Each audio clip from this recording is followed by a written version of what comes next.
ॾेई शहर 4 रहवासी बुनियादी सहूलतुनि खां महरूम, पाणी, सिहत ऐं रोडनि जा मसइला संगीन। बदीन ज़िले जे तहलके टंडवायो खां 20 किलोमीटर ओभर में वाक़िए ॾेई शहर, जंहिंजी आबादी तक़रीबन 10,000 आहे, अॼु बि बुनियादी सहूलतुनि खां महरूम आहे। शहर जो नालो तारीख़ी हट ॾेई ते रखियो वियो, पर शहर जी हालत कुझु ॿी आहे। वाटर सप्लाई गैर फाल। शहर में पानी की फ़राहमी लाइ को मौसर निज़ाम न हुजण सबबि रहवासी पानी जे फुड़े लाइ सख़्त परेशान आहिनि।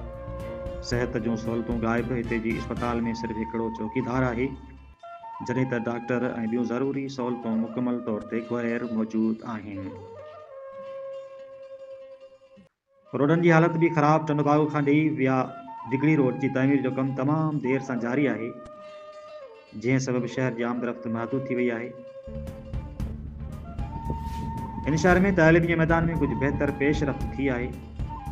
सरकारी न पर निजी स्कूलनि जहिड़ो TCF स्कूल, इनिवेटो स्कूल मयारी तालीम मुहैया करे रहिया आहिनि। सरकारी स्कूल में हाई स्कूल हिकु हेडमास्टर साईं होत ख़ान खोसो जी अॻुवाणी में फ़ाइल आहे। साईं ज़बरदस्त MK दल ट्यूशन सेंटर में शागिर्दनि खे पढ़ाए रहियो आहे, जेको तालीम जे वाधारे लाइ मुस्बत किरदारु अदा करे रहियो आहे। शहर में ज़राइत जिन्स जी ख़रीदो फ़रोख्त जो बहितर मुनफ़रद अंदाज़, जिते ज़मींदार ऐं हारी पंहिंजी पैदावार खे कैश में विकिरो कनि था।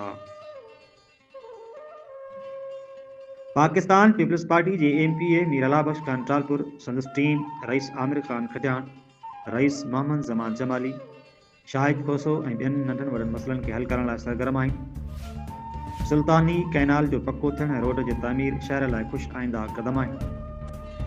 मीडिया सेंटर ॾेई शहर जा मसइला उजा करण में सरगर्म आहे, जॾहिं अली गुलाम खोसो जी अॻुवाणी में society for social support and protection Badin बिना कंहिं फ़र्क़ जे ग़रीबनि जी मदद में मसरूफ़ आहे।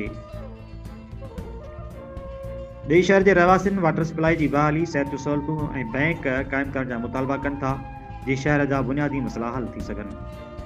ॾेई शहर जेको अमन ऐं भाईचारे जी अलामत आहे, पंहिंजे मसइलनि जे हल लाइ हुकूमत ऐं मक़ामी इंतिज़ामिया खां मौसर क़दमनि जी अपील करे थो।